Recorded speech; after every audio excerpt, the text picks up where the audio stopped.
마가복음 15장 1절에서 5절까지입니다. 지금 예수님은 십자가를 향해서 가고 계십니다. 스스로 가는 길입니다. 대제사장 때문에 가는 것도 아니고 빌라도 때문에 가는 것도 아니고 제자들이 예수님을 버리고 또 베드로가 예수님을 배반했기 때문에 가는 것이 아닙니다. 주님 스스로가 지금 그 길을 가는 거예요. 주님이 선택한 겁니다. 주님이 결정하신 것입니다. 왜냐하면 죄인들을 위해서 자기를 버리는 대속제물로 하나님의 뜻을 따라서 자기를 드리고자 하는 거예요. 새벽에 공회 재판이 열렸는데 어떻게 하든지 예수님을 죽일 궁리를 지금 하는데 이 증인들이 서로 말도 안 맞고 갈수록 꼬입니다.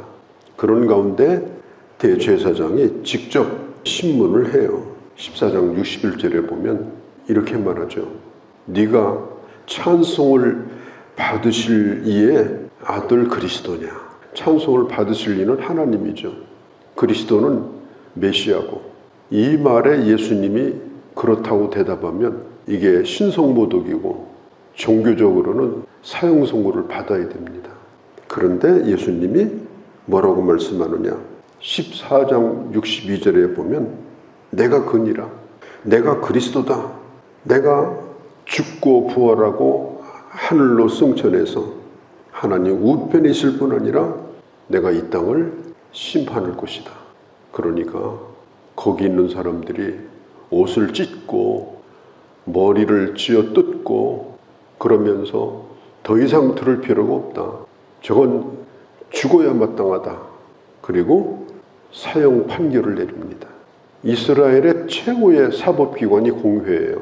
사형 판결이 내린 거예요. 그런데 그 당시에 행정적인 이런 사형 집행을 할 수 있는 것은 로마 당국에서밖에 못합니다.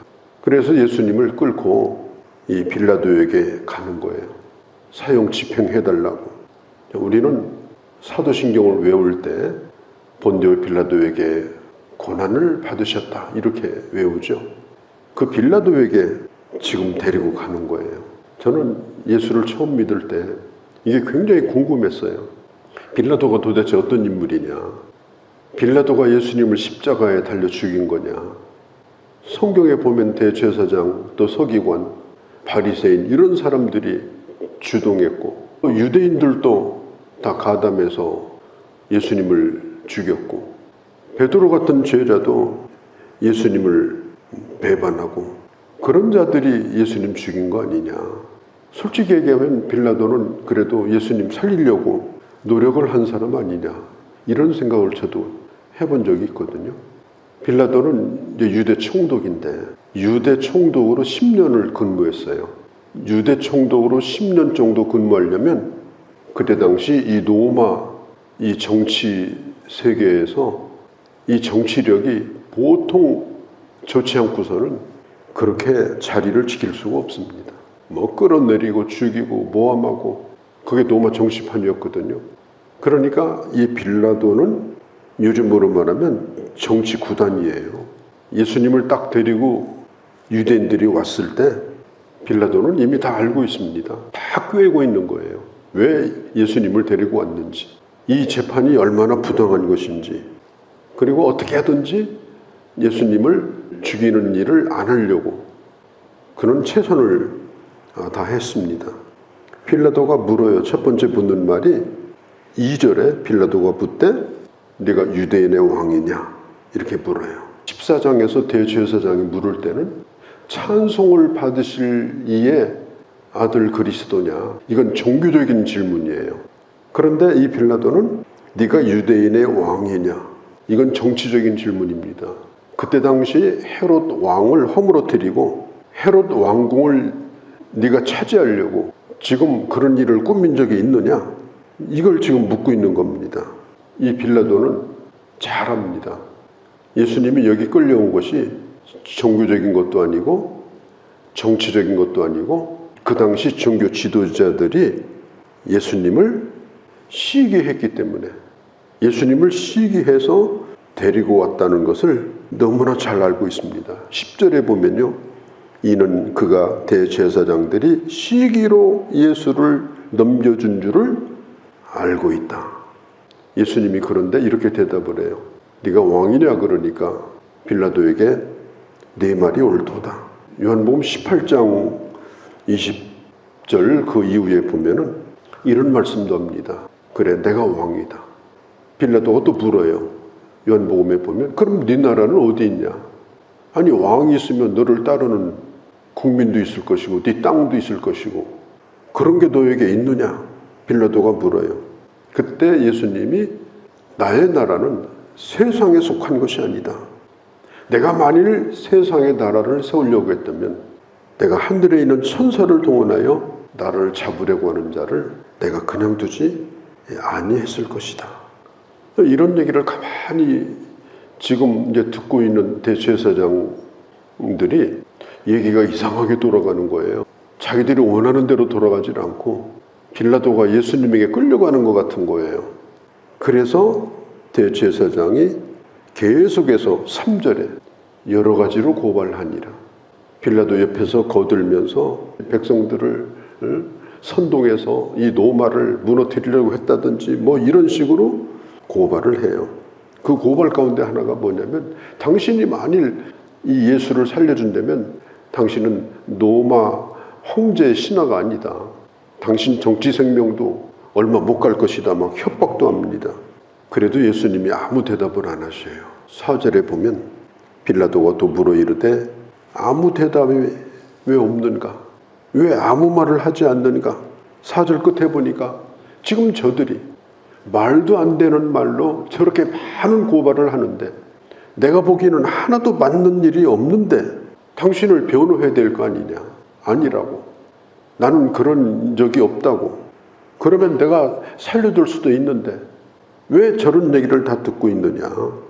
억울함을 풀어줄 기회를 주겠다. 예수님의 이런 모습을 보면서 5절에 보면은 아무 말도 하지 않는 것을 보면서 이 빌라도가 참 이상하게 생각했습니다. 참 놀랍다. 어떻게 저렇게 할 수가 있겠는가? 우리는 여기서 침묵하는 예수님을 볼 수가 있어요. 침묵. 사람들은요, 말 잘하는 것보다도 정말 억울하고 힘든 가운데서도 입을 함부로 열지 않고 침묵하는 것을 더 두려워합니다. 왜 저 사람은 말을 하지 않을까? 다 알고 있을 텐데, 억울할 텐데. 침묵하는 가운데 바른 길을 걸어가는 사람을 더 귀하게 여깁니다. 빌라도도 성경에 보니까 5절 끝에 놀랍게 여겼다. 우리는 이 침묵을 배워야 됩니다. 예수님의 침묵. 이 세상은 말 잘하는 사람들이 너무나 많아요. 얼마나 말을 잘하는지 아주 타고난 사람들이 있어요. 그런 사람들이 세상을 다스리는 것 같아요. 그러나 그렇지 않습니다. 사실 듣지 않으려고 하는 사람한테는 말할 필요가 없습니다. 들어도 행동으로 옮길 생각을 안 하고 있는 사람한테는 말할 필요가 없어요. 시간 낭비입니다. 우리가 어느 자리에 가면 그래요. 나도 한마디 거들어야 되는데 그거 잘난 거 아니에요. 침묵을 배우는 것이 바로 그게 영적인 힘입니다. 왜냐? 하나님의 주권을 믿으면 침묵할 수 있어요. 그리고 하나님이 나를 사랑한다. 지금 내 삶이나 모든 일들은 다 하나님의 섭리 가운데 되어질 것이다. 그리고 결국은 하나님의 뜻대로 모든 것이 해피엔딩으로 끝날 것이다.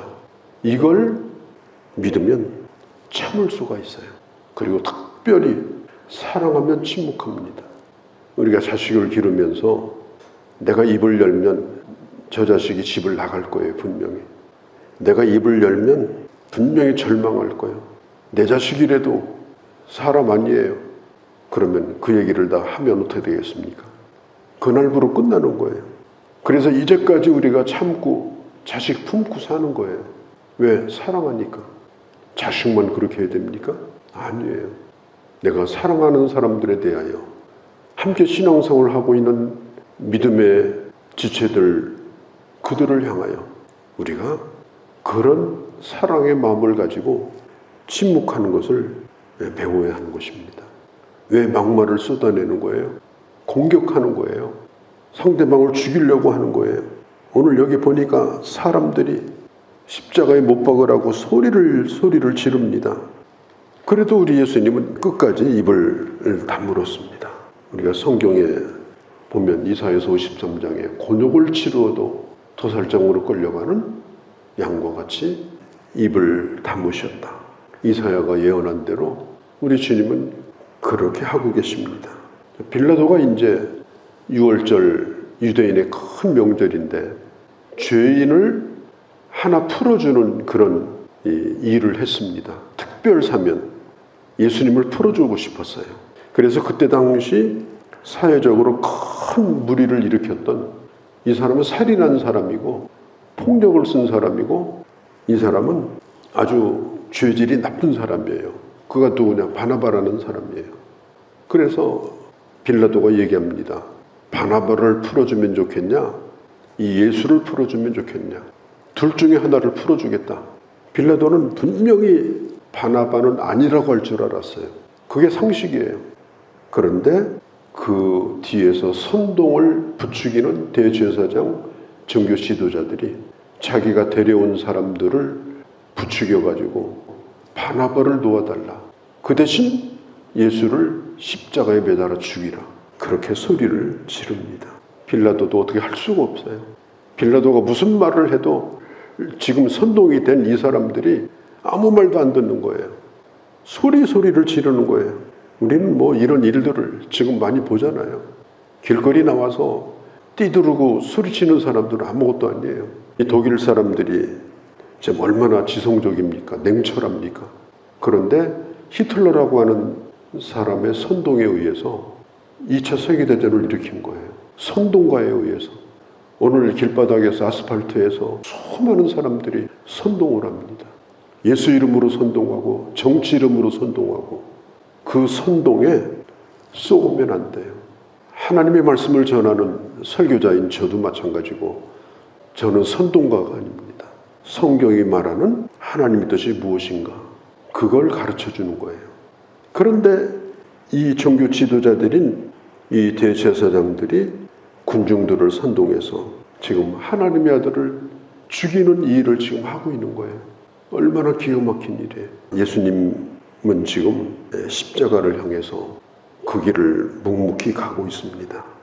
모두가 뭐라고 하든지 빌라도가 살려주려고 하든지 말든지 상관없이 주님은 자기 자신을 대속물로 이 땅에 오신 목적이 그거니까 사는 것이 목적이 아니라 하나님의 뜻을 이루는 것이 목적이니까 그 뜻을 향해서 오늘 겸손히 그 길을 가고 계신 것입니다. 우리가 하나님의 사람으로 한평생 살아가는 데 있어서 우리가 배워야 될 것 가운데 하나가 바로 침묵을 배우는 겁니다.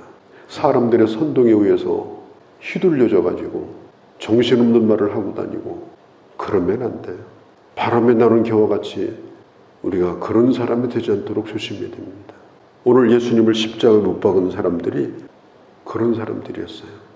오늘 아침에 기도할 때 주님 묵묵히 하나님 뜻을 행함으로 내가 그 길을 가는 그 모습이 오히려 세상을 놀라게 할 수 있는 그런 하나님의 사람의 길이 되게 하옵소서. 끝까지 인내하며 주의 뜻을 순종하며 살게 하여 주옵소서. 오늘 주 앞에 기도하며 더 주님께 가까이 나가는 그런 시간이 되어지기를 바랍니다. 거룩하신 우리 아버지, 하나님의 아들이신 예수 그리스도께서 하나님의 뜻을 받들어 그 십자가를 향해서 좌우로 치우치지 아니하고 한마디 변명도 없이 침묵 가운데 가고 계신 것을 우리는 보고 있습니다. 우리는 예수를 따라가는 제자요 하나님의 사람들입니다. 아버지, 이런 선동가들이 세상에도 많고 교계에도 많고 심지어 교회 안에도 선동가들이 있습니다. 아버지, 바람에 나는 겨와 같이 휩쓸려 날려가는 그런 가치 없는 자가 되지 않게 하시고 하나님의 뜻을 받들어 주님의 뜻을 따라 영혼을 살리는 일에 끝까지 존귀하게 쓰여지는 하나님의 사람의 길을 걸어가는 저희가 되게 하여 주시옵소서. 우리 주 예수님의 이름으로 기도하옵나이다. 아멘.